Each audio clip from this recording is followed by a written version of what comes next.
Hello everyone, this is Andrew. Welcome to Keen on America. On July 4th, 2026, America will be 250 years old, an anniversary that will, no doubt, be greeted with a mixture of celebration, contemplation, and resignation. In Keen on America, Andrew talks not just about the American past and present, but also speculates on its future. What, Andrew asks, will be the 21st century fate of this now venerable American republic?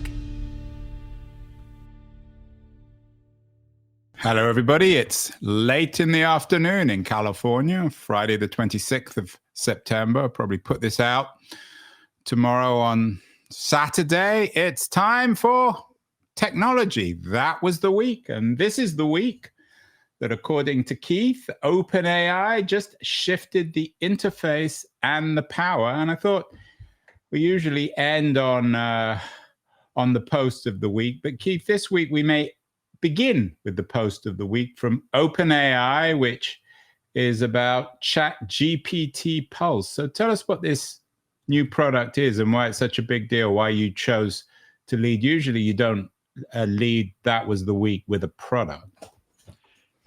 Mainly it's because the product reinforces a narrative that we've been talking about on the show a lot, which is that AI is consumer-led. The consumers are the first customer, and at massive scale. It's already 1 billion users a week, or getting up there. And Pulse is a consumer app. Basically, if you have an iPhone or an Android phone and you are paying them, right now you have to be paying them $200 a month to get it, because it's only in preview for high payers, but it's going to be for everyone and free, I imagine, pretty soon. And what it is an intelligent agent that knows your email, your calendar, the stuff you've been interested in, and it gives you a daily update about all those things, including suggestions for things it could do for you to improve your productivity on those things. So it really is like having an assistant wake you up in the morning with requesting your permission to do various tasks for you, very correlated to what you're interested in.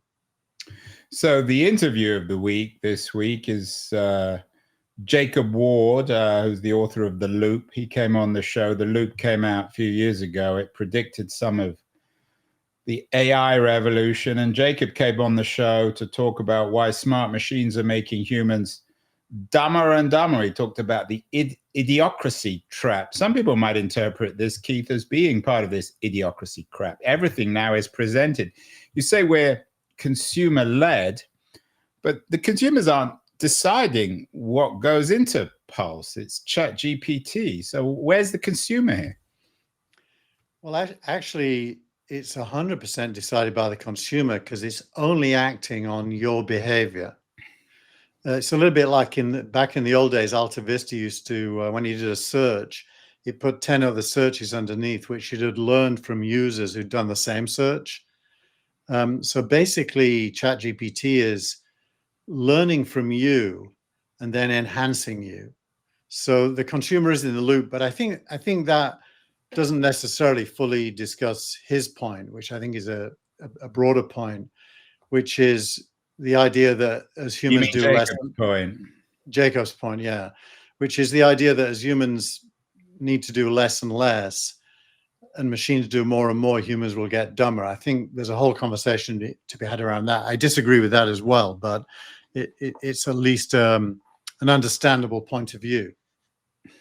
And what about, Keith, the issue of privacy here? You and I were talking beforehand. You're an OpenAI guy. I use Claude, and this hasn't come to Claude yet from Anthropic. But do we implicitly or explicitly give OpenAI or Claude permission to look at all our previous interactions so that it can create this thing called Pulse? Isn't it going to open up a hornet's nest of legal challenges on privacy? Well, they've covered their backside there, because there's many ways for you to have private conversations that are not shared with OpenAI inside OpenAI. You can create what is effectively projects that are self-contained, for example. So you have the ability to let it see, if you will, or not see what you're discussing. So I think legally speaking, at least they've covered themselves. Nonetheless, you're right. There's bound to be people who suddenly realize that it's able to see things they didn't anticipate. Right. I mean, you're a high roller, as you acknowledge. The only people who have access now to Pulse are people who spend $200 a month, which presumably includes you, but most people aren't spending $200 a month. Most people don't use these. I mean, it goes back to all the issues that we have dealt with in Web 2, in Google, about whether people actually read the terms of conditions. This is going to become a huge issue, isn't it? Who knows? It could become a huge hit that people. No, I don't mean I don't mean a hit, but an issue, not just in terms of Pulse, but what these AI systems are actually doing with their knowledge of our desires and interests and intelligence. I think that comes down to who else knows. If it's between you and what is increasingly going to become your personal AI, and even OpenAI itself doesn't know, it's just between you and your personal AI, then there probably are no explicit privacy issues. If OpenAI started sharing that with, adjacent people, and there were leaks, there'd be a ton of issues. I don't think it does that, at least not on purpose. So I think for the most part, you don't need to fear violations of your privacy. I think it more comes down to, is it useful for you in helping you think through your day or the issues that you're working on? And that is a private domain. It's not a public or even a semi-public domain. Sam Altman has an interesting essay this week on abundant intelligence. Sam Altman, of course, runs OpenAI ChatGPT, and presumably was pretty influential in Pulse. Does he write about Pulse in abundant intelligence? What's he writing about? He doesn't particularly write about Pulse, because Pulse came out after he wrote that. What he writes about is much smarter models that think, in quotes, and he points to a super important thing, which is how much power will be required to drive the NVIDIA GPUs at human scale, global human scale, billions of users. And he talks about having signed a deal this week for 10 gigawatts of computing power. Now, 10 gigawatts is enormous. Even 1 gigawatt is enormous. And if you think about the infrastructure of power, if we build data centers that consume a gigawatt or 10 gigawatts, what is it that is consuming that power? It's NVIDIA GPUs. And what is it that's forcing the GPUs to consume the power? It's token production from user AI requests.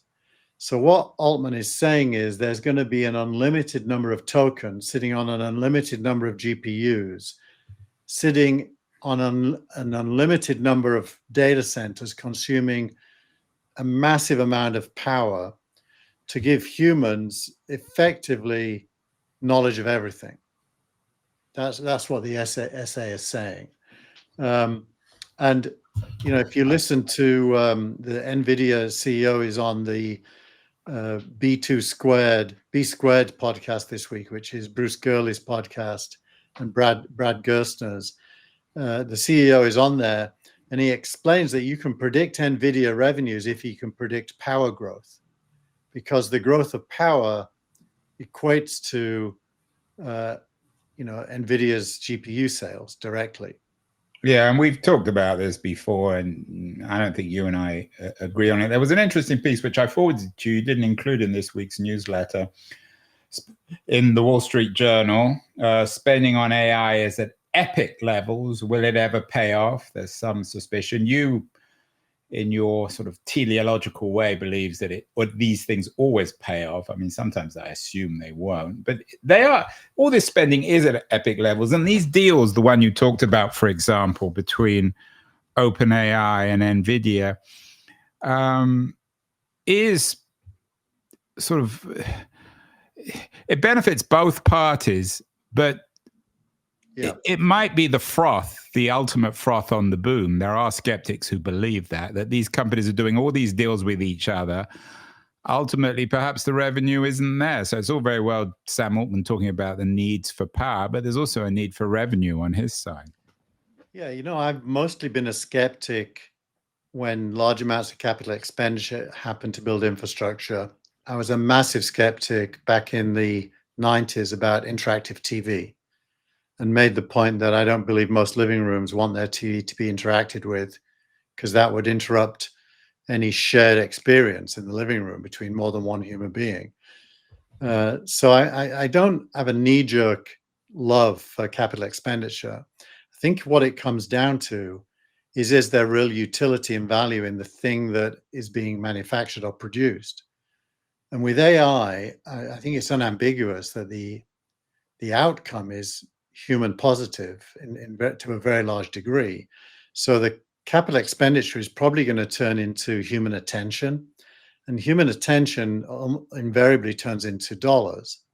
So I do think in this case, and I didn't include that article because it came out after I'd finished the newsletter, but there's one in the newsletter which talks about an $800 billion shortfall between the investment and the likely revenue. I can't remember. Yeah, Bain & Co.'s David Crawford. The world is still $800 billion short to keep pace with AI demand. Yeah. So that article's kind of making the same point. And he's literally right, as is the Wall Street Journal article. If you don't imagine revenue being produced from the investment, but if you do imagine that, and I think, you and I talk about $10 trillion value of OpenAI in the future. You disagree. I've been saying it for more than a year now. This week, several other people are using the same number to say that it's very likely that will happen. One of them is the NVIDIA CEO. Well, he would say that, wouldn't he? Because I mean, if OpenAI is worth 10 trillion, then NVIDIA is probably worth 15 or 20. Well, the thing is, he can do the math on his order book based on current ratios between GPUs bought and revenue generated. So he probably has some insight that I can only guess at. But I honestly, I think an OpenAI being worth 10 trillion is a very strong bet now. Well, I hope you're always honest, Keith. You said, honestly, we shall see. This is one of our unanswered questions that will be revealed in the next few years.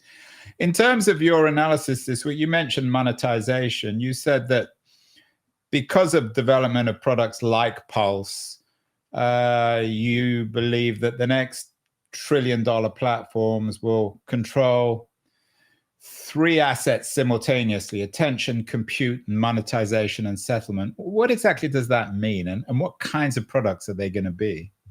Well, that is a little bit deeper dive on what we already discussed, which is attention costs money to serve. So if human beings are using AIs, any of the AIs, that isn't for free. There's a data center somewhere where compute, that is to say thinking, is going on, and hardware is being used and power is being used. So at the top of the tree is attention. I think we can see that attention is growing, both in the number of people using it and in the amount of time they use it for, and in the complexity of the tasks they use it for. So then the next thing is power generation, which is required for the compute. That's where the 10 gigawatt. Yeah, that's the 10 gig analysis. Of course, there are also, leaving aside the economics of that, there are environmental consequences. More and more articles about that in the last few weeks, but that's another issue. Go on. And then the last thing is, if you've got those two things, how is AI going to make money? And the current answer is a combination of subscriptions and developers paying for uses of APIs, which are two ways of driving that attention and that compute and that power use. The third way is to have a monetization platform within AI, which this week OpenAI announced that they're hiring a head of monetization. They haven't yet hired. They haven't, even though they're worth trillions of dollars. They haven't got a monetization guy. You mean a business guy? They've got a business person, but what I mean is content monetization, not subscription-based or API-based.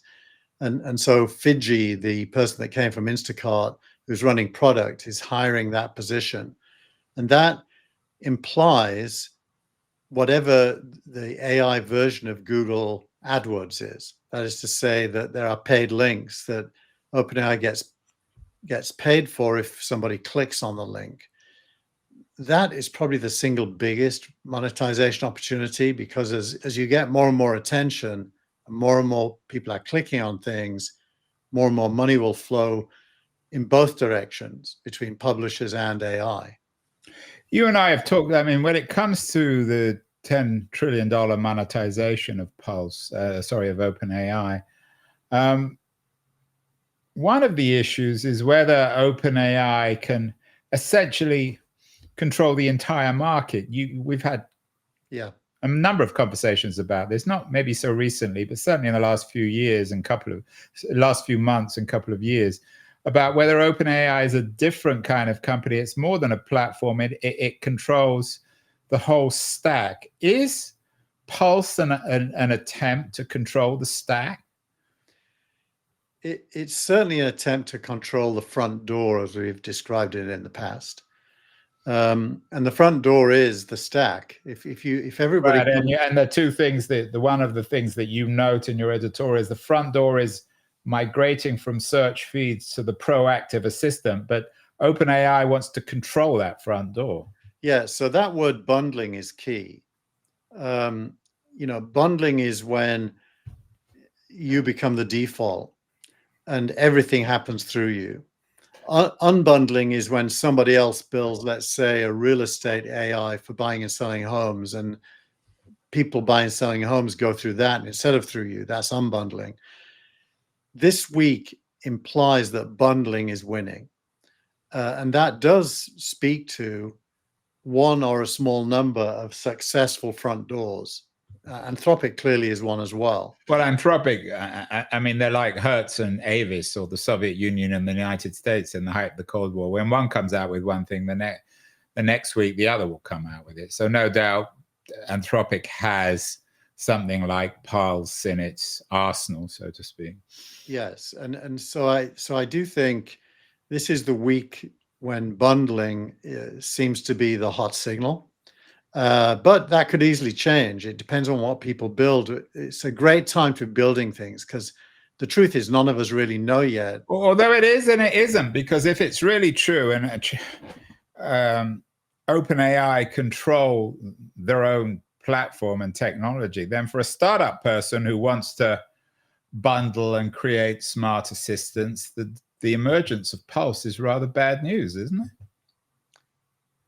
it? It implies bad news. So this week, the startup of the week is in direct competition to Pulse, for example. And the startup is Hux, who came out of Google, but some Notebook LM developers who went off in classic fashion and did their own startup.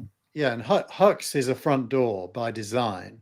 It's meant to start your day with a summary of all the things you might be interested in. It heavily leans on audio because the founders come from Notebook LM, the audio podcast tool at Google. And it launched first. And within a few days, the Hux founder had to write a blog post explaining that he's not afraid of Pulse. It validates the direction. But, deep down in his gut, he's thinking, oh, crap. They're bigger than us, and they're more likely to win the race to become the front door than we are. I mean, the real question is whether Sam can pull this miracle off. I mean, it's a war on many, many fronts. It's hard to imagine how many fronts at the moment. Are there any historical analogies? I mean, when Google was building itself, it was much less obvious what they were doing, and they somehow suddenly emerged out of their garage or out of Stanford, and they controlled the entire internet. What? Yeah. I don't know if you remember this, but there was one day when Google came out and announced that it had servers, 120 servers across the world. And I don't know, I gasped, like 120. Aren't they all on the campus? Weren't they all on the Stanford campus? They weren't. They were in data centers. But that was a big number in 1998, I think it was. And we all gasped. The scale now is that's like that's like a grain of rice compared to the whole universe. AI is that big. But it's a grain of sand in a desert. So your first law in terms of the emergence of pulse is the migration of the front door. And your second one is consumer pull is driving industrial scale push. You say compute energy rights become the moat. So what do you mean by that? Well, so this isn't a build it and they will come. It kind of was that 2 or 3 years ago. But now it's they're here, we need to scale up. And so by consumer pull, I mean the amount of usage and requests dwarfs the data centers and the power. And so they're racing to keep up with consumer demand, which is the opposite of the Gary Marcus point of view.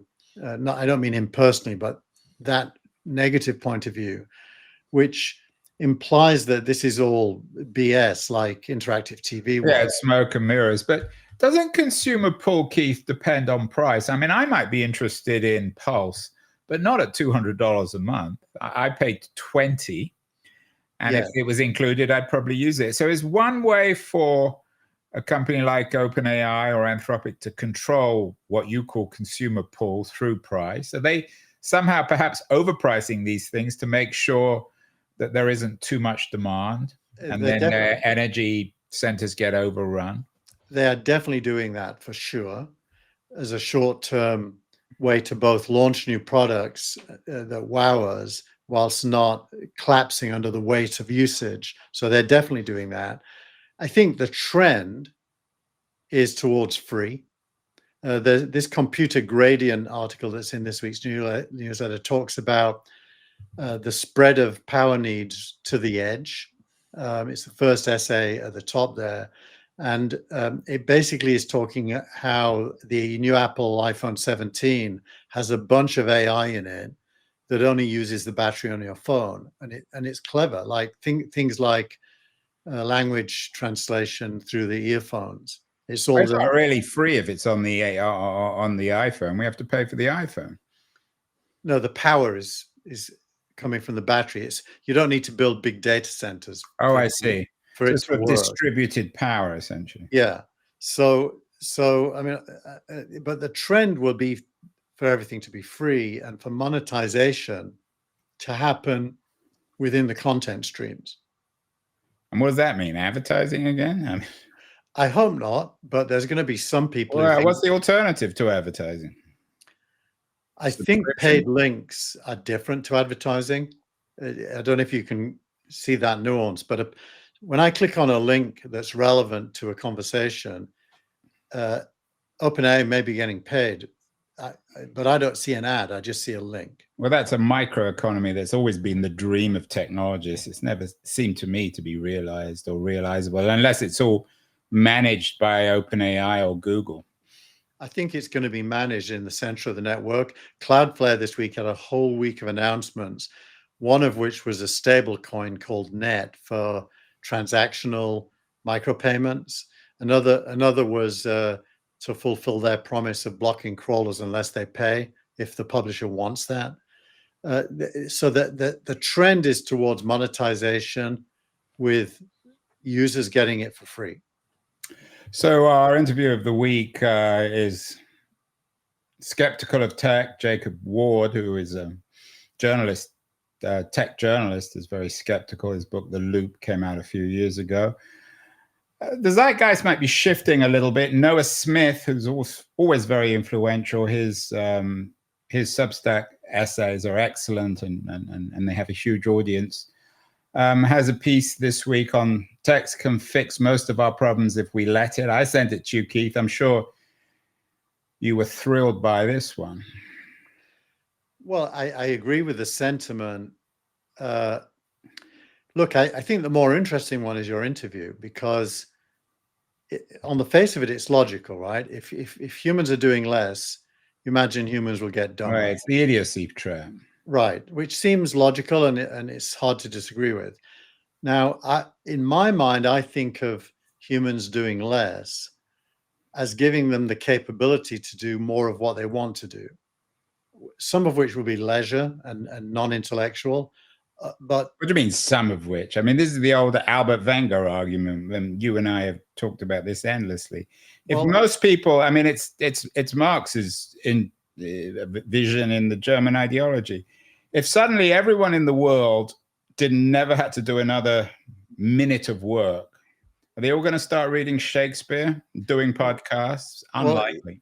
Well, you know, Marx's famous quote segments the day, and the last part of the day is a philosopher after dinner. Exactly. So it does include reading and thinking and discussing. And farming and doing all sorts of other creative things. I mean, he sees us as being so creative. I mean, maybe it's another conversation, but I mean, even you have to acknowledge that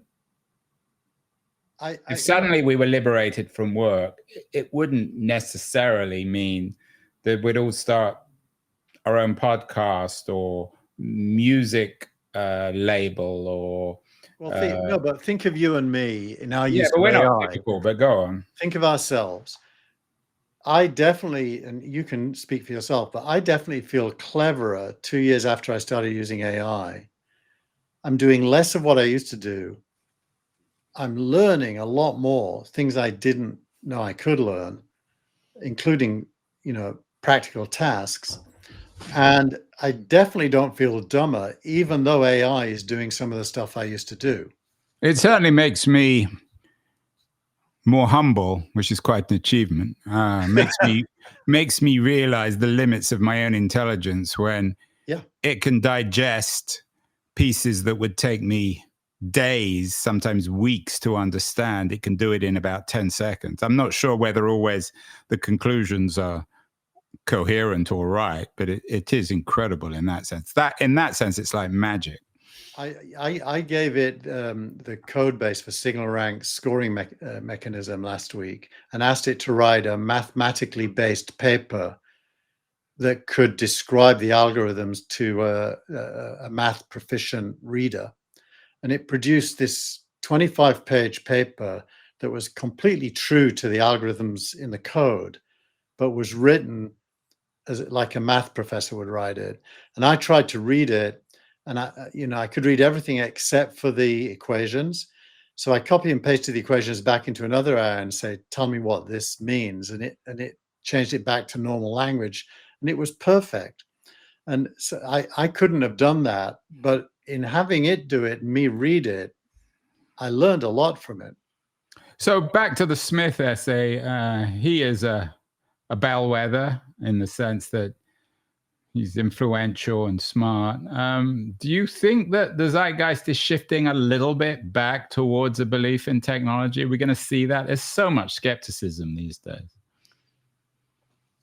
I fear that, especially for the, let's say, under 35 generation, the zeitgeist is completely divided between the Charlie Kirk generation that is pro-tech, pro-capitalist, believes that, you know, you can intervene in society to good outcome, and the, you know, people who are more like I was when I was young, which is the critics, usually thought of as, you know, critical thinkers who focus on societal problems like race and class and gender, and believe big tech to be a problem.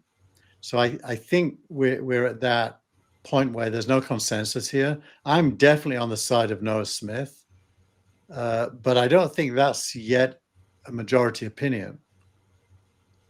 Yeah, and of course, the Smith piece, for people not watching, has the image of a self-driving car, one of those cars owned by Google, on its front page. I had an out-of-town guest this week staying with us in San Francisco, and they were utterly amazed by the abundance of self-driving cars in San Francisco. I think that the self-driving car is probably the best example of how technology can make the world a better place at the moment, isn't it? Yeah, I had a meeting this morning at the Marriott at Fisherman's Wharf in San Francisco, which is for me about a 40-mile drive. My Tesla. We could have done this show live, Keith. Oh, we could have. I hadn't finished the newsletter though. I came back to do it, but my Tesla drove me self-driving in both directions. So you mean you could have slept? No, it forces you to pay attention. It has a camera on you to make sure your hands are available if needed. But I could definitely think and not have to drive. Yeah, I think Waymo is a really interesting company. It may be one of the reasons why Google stock is doing so well. Speaking of Charlie Kirk, last week we didn't do AI for a change. We talked about the implications of the Kirk assassination, particularly on the Jimmy Kimmel front. You have a section in this week's newsletter on media. Were you surprised with how, I don't know if ABC folded or pushed back on the Trump administration, but everything seems to have changed. We wondered why, or I wondered at least, why Kirk didn't simply shift his show to YouTube. It's obvious now that, Kimmel, that he was negotiating with ABC. So is ABC, what's your interpretation of what's happened this week on the Kimmel, ABC, Trump, Kirk front? I think what happened is the backlash against the decision to suspend the show was more scary than the administration's feelings. 400 very, very well-known people signed an anti-Disney petition. They're all potential employees of Disney, people that Disney needs to have in their camp. And so I think they made a quick calculation of which way the wind was blowing and decided that they needed to put Kimmel back. And I just saw today Sinclair, the owner of a lot of the stations that still hadn't put him back on air, is now doing so this evening. So it looks as if Kimmel is going to be fully back. His monologue on the first night was very funny, but he did skirt over the fact that he totally misjudged. Well, I think he apologized. He recognized he'd made an error, and he made it clear that he wasn't celebrating the assassination of Kirk. I didn't watch it all, but I saw that highlight. You also have a Wall Street Journal piece, classic Keith Tier piece on when the left censored speech, a piece about Google admitting that the Biden administration's pressed it to silence COVID critics. Does that justify, in a way, in your mind at least, it doesn't in mine, but does it justify what Trump's trying to do now with media? Does it suggest, well, under Biden, the left did it, so we can do it now under Trump? I think what it tells us is that instinct we all have, that all politicians are narcissistic, self-serving ideologues, has a lot of truth in it, that you can't trust a politician, with principles. I think you have principles. I have principles. Speak for yourself. I don't have any. But I think we both wouldn't agree with what Biden did, and we don't agree with what Trump tried to do. So, although a defense of the Biden people is that they thought that they were saving people's lives, or at least that's what they would argue. I'm not sure whether it's always true. I believe that, but that's the whole point of principles. You have to stick to them even when it's hard. So, I don't believe they're lying about that, but I do believe they were wrong about it in retrospect, but there was no way of knowing that at the time. But, freedom of speech is usually, when you don't like something, the best remedy is more speech. Yeah, and there was an interesting piece in the Times, which was too late for this week's newsletter, fearing that Trump might try to start interfering with the Google search engine in terms of its results. I don't know if you saw that. Is that conceivable? I would doubt that, but the CEOs of the larger tech companies are so sycophantic right now, you never know. Yeah, although just as there was a pushback against Disney on the Kimmel decision, you would see exactly the same thing. It's hard to imagine. Finally, last week the interview of the week was with Marshall Poe, who talked about gutted and glutted, the dire economics of podcasting in the AI age. You watched it. You thought it was an interesting interview, although you didn't agree with Poe.